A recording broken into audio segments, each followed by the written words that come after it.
Assalamualaikum warahmatullahi wabarakatuh. Selamat pagi semuanya. Mana kabarnya? Semoga kalian semua sehat-sehat terus ya. Tetap jaga kesehatannya dan tetap disiplin lah dalam menjaga kesehatan. Sebelum kita mulai pembelajaran pada hari ini, mari kita sama-sama untuk membaca doa ya, supaya pembelajaran pada hari ini bisa menjadi ladang berkah dan jalan pahala bagi kita semua. Berdoa dimulai. Berdoa selesai. Nah, oke. Pada pertemuan kali ini Bapak akan menjelaskan mengenai energi dan bentuk-bentuknya. Nah, sebelumnya kita itu kalau sebagai manusia pasti pernah merasa lelah, ya kan? Nah, dan kita lelah itu biasanya ketika setelah mengerjakan sesuatu atau melakukan sesuatu. Nah, itu karena ada apanya? Ada yang tahu? Ya, betul. Karena ada energi. Jadi ketika manusia melakukan sesuatu, itu manusia memerlukan energi. Nah, setelah energi itu terpakai dan tersisa tinggal sedikit, nah itu manusia akan merasakan kelelahan.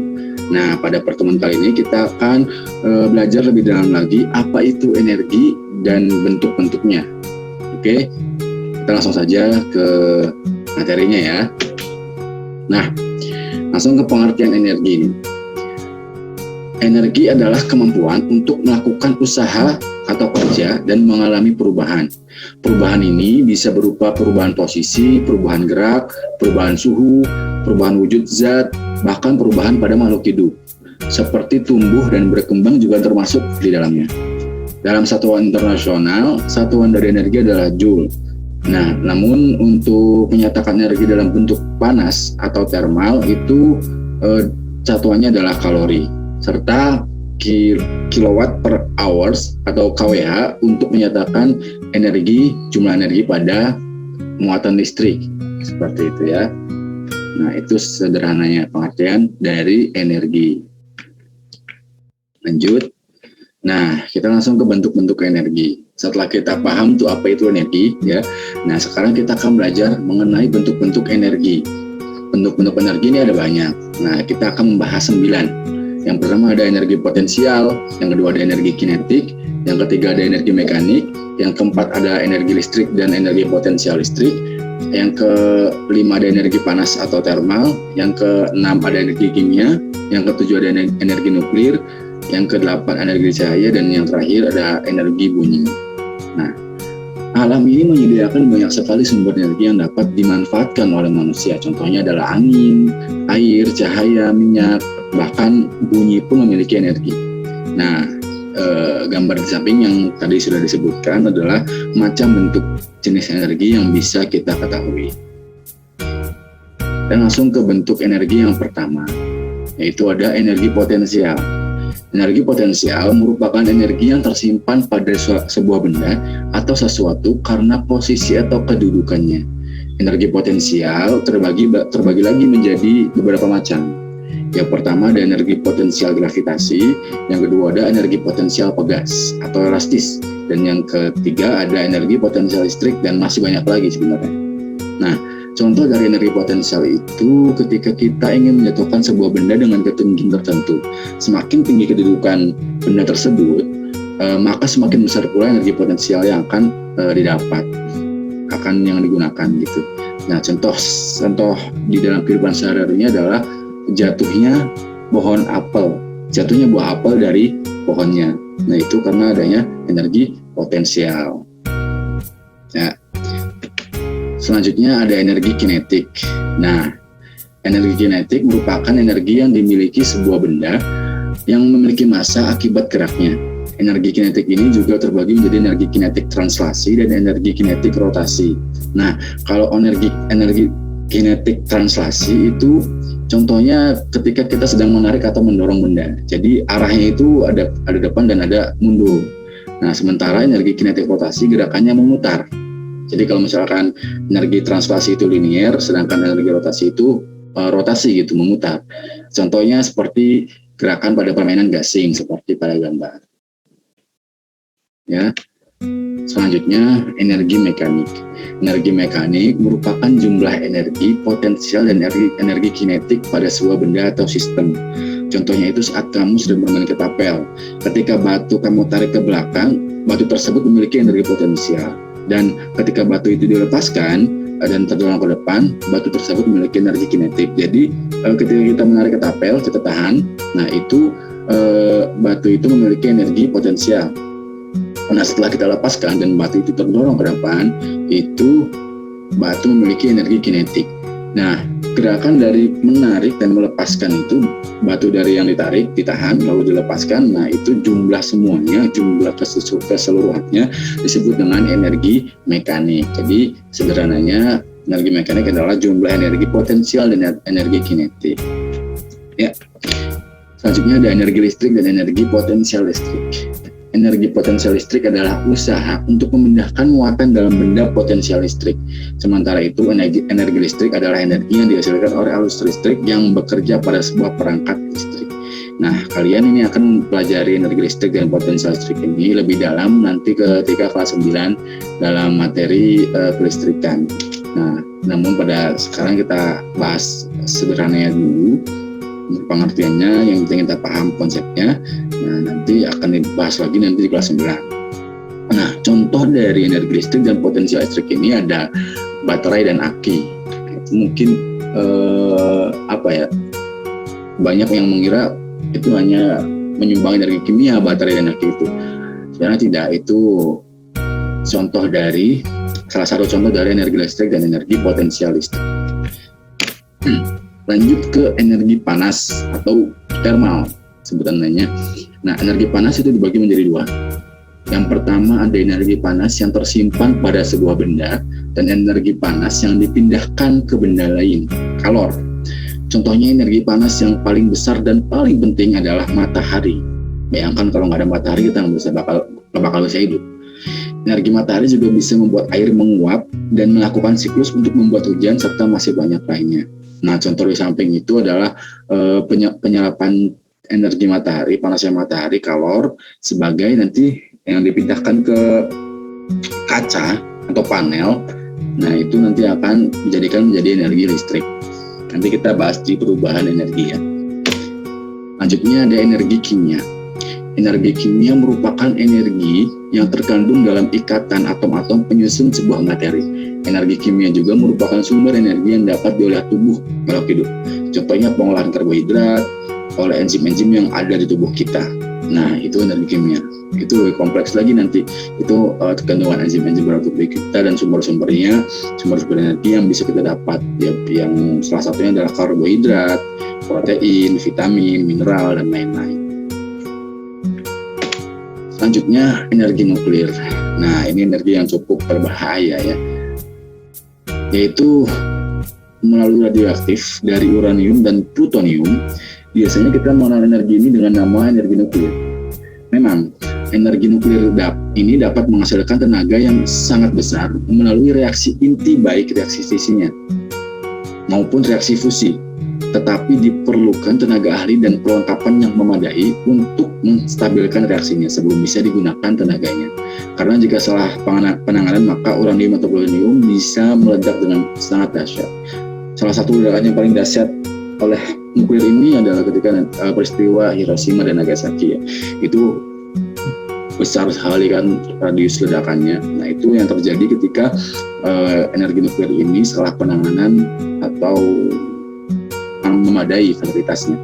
Nah, contoh dari penggunaan energi nuklir ini adalah PLTN, pembangkit listrik tenaga nuklir. Nah, di Indonesia sendiri belum ada PLTN ini karena memang yang berbahaya juga dan kita juga belum bisa memadai fasilitasnya gitu. Namun ketika kita sudah memiliki PLTN tentu sangat bermanfaat sekali ya, karena itu lebih murah ibaratnya gitu. Selanjutnya ada energi cahaya. Sama seperti namanya, energi cahaya merupakan energi yang menghasilkan cahaya. Contohnya itu lampu, lilin, senter, bahkan matahari. Selain merupakan sumber energi panas, juga menghasilkan cahaya juga matahari. Nah, cahaya pada matahari ini bermanfaat bagi tumbuhan untuk melakukan fotosintesis dan menghasilkan oksigen untuk menopang kehidupan. Nah, oksigen-oksigen yang tersedia di dalam bumi itu akibat fotosintesis dari tumbuhan. Jadi kalau misalkan tumbuhannya itu punah ya ibaratnya, ya tidak ada oksigen, semakin menipis tentu saja.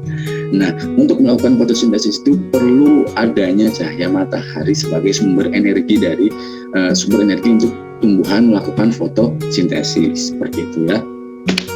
Selanjutnya yang terakhir adalah energi bunyi. Sederhana sekali energi bunyi ini ya. Energi bunyi adalah energi yang menghasilkan sumber bunyi. Nah, kalian saya tanya, coba apakah bisa menyebutkan contoh-contoh dari energi bunyi itu sendiri dalam kehidupan sehari-hari, lalu menyimpulkan apa konsep sederhana dari energi bunyi itu sendiri ya. Nanti kalian cari dan kalian simpulkan sendiri. Nanti saya akan buat rapat tugasnya di Google Classroom. Selanjutnya kita bahas mengenai perubahan energi. Energi yang kita gunakan ini merupakan bentuk dari energi lain yang kita olah dan kita konversi menjadi bentuk energi yang kita inginkan. Hal ini dinyatakan dalam hukum kekekalan energi. Nah, bunyinya seperti ini.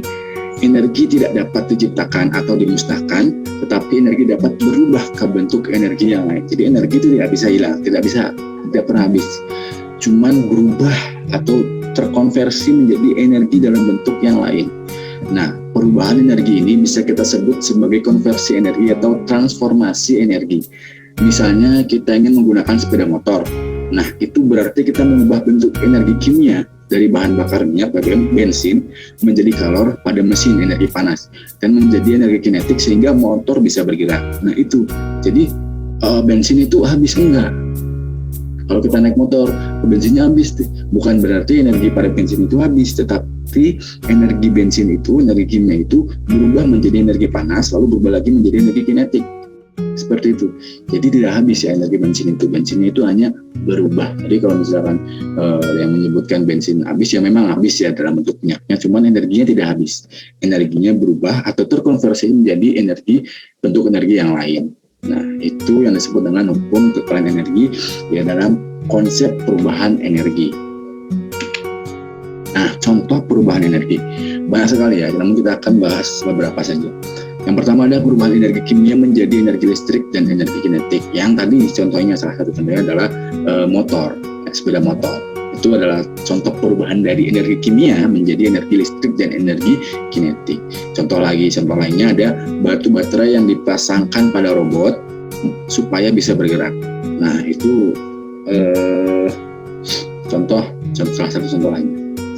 Yang kedua ada perubahan energi potensial menjadi energi kinetik dan bunyi. Contohnya buah yang jatuh dari pohon.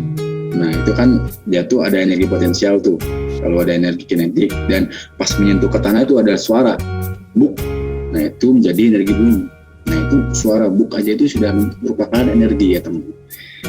Selanjutnya ada perubahan energi listrik menjadi energi panas. Contohnya adalah peralatan elektronik, banyak sekali. Setrika, oven, kompor listrik ya. Lalu ada oven dan lain-lain. Nah, ini ada perubahan energi listrik menjadi energi kinetik. Contohnya sama seperti tadi perangkat elektronik seperti kipas, mesin cuci, blender, dan lain-lain. Selanjutnya ada perubahan energi listrik menjadi energi cahaya. Ya, tadi lampu itu kan sumber dayanya dari energi listrik, lalu menghasilkan cahaya. Nah, itu perubahan dari energi listrik menjadi energi cahaya. Sama konsepnya seperti bensin tadi. Kalau misalkan listrik kita habis karena nyalain lampu terus, itu bukan berarti habis. Energinya bukan berarti habis, tetapi dikonversi ya, menjadi energi cahaya atau energi lainnya. Banyak sekali, dari energi listrik ke energi gerak itu kipas angin, dari energi listrik ke energi cahaya itu lampu, dari energi listrik ke energi panas itu kompor listrik, seperti itu. Nah, yang selanjutnya ada perubahan energi listrik menjadi energi bunyi, seperti contohnya televisi, klakson, bel listrik dan sebagainya. Jam listrik juga bisa. Nah, itu contoh-contoh perubahan energi. Ya, paham ya untuk perubahan energi. Kita lanjut. Sebelumnya nanti saya tekankan lagi mengenai hukum kekalahan energi tadi ya, bahwa energi itu tidak dapat diciptakan atau dihabiskan, tetapi hanya berubah menjadi bentuk energi yang lain. Ya, itu diingat-ingat, jangan sampai lupa. Yang terakhir pada pembahasan pada hari ini yaitu fungsi dari energi. Fungsi energi adalah membantu makhluk hidup untuk beraktivitas. Manusia menggunakan energi untuk mempertahankan kelangsungan hidup. Alam menyediakan banyak sekali energi yang dapat dimanfaatkan oleh manusia, misalnya energi panas, gelombang laut, dan masih banyak lagi. Nah, kesimpulannya, baik makhluk hidup dan maupun benda-benda sekitar kita dapat melakukan kerja apabila mempunyai energi yang cukup. Nah, energi tersebut didapatkan dari berbagai macam sumber energi. Makanan yang kita makan, baterai, dan bahan bakar merupakan contoh dari sumber energi. Nah, nanti kita akan membahas sumber-sumber energi di pertemuan selanjutnya. Oke, itu saja pembahasan pada pertemuan kali ini ya. Nah, sebelum itu mari kita refleksikan dulu mengenai energi dan bentuk-bentuknya. Tadi pengertian dari energi ya, energi itu merupakan suatu kemampuan untuk kita mampu melakukan pekerjaan. Seperti itu sederhananya, itu pengertian sederhana dari energi. Dan bentuk-bentuk energi itu ada banyak sekali, seperti ada energi panas, energi potensial, energi mekanik, kinetik, energi cahaya, energi bunyi, energi kimia, energi potensial listrik, dan energi nuklir. Nah, itu adalah contoh bentuk-bentuk energi. Kita sudah sebutkan, kita bahas satu persatu, dan kita sudah sebutkan contoh-contohnya. Lalu ada hukum kekekalan energi, yang bunyinya adalah bahwa energi tidak dapat diciptakan atau bahkan dihabiskan, namun energi hanya berubah atau berpindah dari bentuk satu ke bentuk yang lain. Nah, itu adalah hukum kekekalan energi dan yang berpengaruh atau mengacu pada konsep perubahan energi, di mana energi itu dapat berubah dari energi listrik menjadi energi panas dan sebagainya. Salah satu contoh perubahan energi adalah energi kimia, dari perubahan energi kimia menjadi energi panas dan energi kinetik. Contohnya adalah sepeda motor, di mana bahan bakar minyak diubah menjadi energi panas pada mesin, lalu motor bergerak merupakan energi kinetik. Nah, itu adalah perubahan energi kinetik. Dan fungsi dari energi itu sendiri adalah untuk membantu manusia melakukan aktivitasnya, mempermudah manusia untuk melakukan aktivitasnya. Seperti kita itu punya sepeda motor yang semakin hari itu semakin lama itu semakin diperbarui, gitu, semakin upgrade gitu, dan itu memudahkan kita dalam media transportasi. Nah, seperti itu ya refleksinya. Oke. Sebelum kita tutup, Bapak, saya akan memberikan tugas dulu pada kalian. Tugasnya nanti saya yang pertama tadi menyimpulkan dari energi bunyi ya, dan menyebutkan contoh-contohnya. Yang kedua ada sedikit esai, satu soal saja, nanti Bapak kirim di Google Classroom. Dan untuk pertemuan selanjutnya kita akan membahas sumber-sumber energi.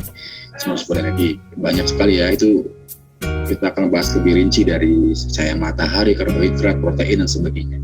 Dan kalian bisa membaca-baca terlebih dahulu sebelum kita berjumpa lagi di pertemuan selanjutnya. Oke, sekian saja.